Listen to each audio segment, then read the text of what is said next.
Bonjour à toutes et à tous. Les objections répétées sont souvent méritées. Si un client te dit c'est trop cher, bon, ça peut arriver. Si 3 clients te le disent, ça commence à piquer un peu. Si 10 clients te le disent, bon, là c'est plus une objection, c'est un signal, il va falloir agir très vite. Mais il y a un réflexe qui est confortable.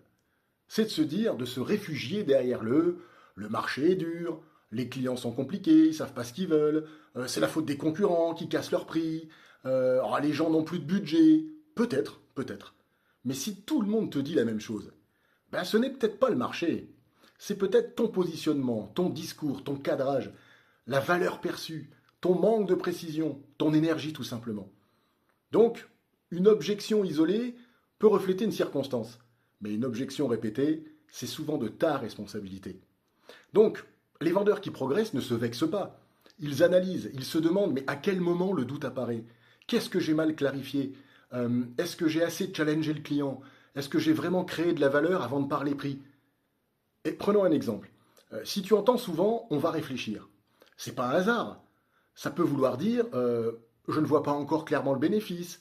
Ça peut signifier que le client n'est pas encore rassuré, qu'il n'a pas encore assez confiance, ou qu'il n'a pas ressenti l'urgence. Donc c'est pas un non, ce je vais réfléchir, c'est un flou. Et le flou, c'est rarement la faute du client. C'est souvent notre responsabilité de clarifier justement ce flou. Donc blâmer le marché, c'est facile, parce que ça rassure l'ego, ça nous met en dehors de nos responsabilités. Se remettre en question, par contre, ça va développer notre niveau.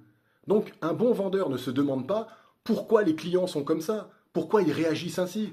Il se demande toujours mais pourquoi je provoque ça? Mais ça change tout cette question. Quand on commence à se dire mais pourquoi je provoque ça, ça veut dire qu'on admet qu'on soit à l'origine des objections. Et seulement là on peut progresser. Donc si tout le monde te fait la même objection, bah, c'est peut-être pas un hasard. C'est peut-être un miroir.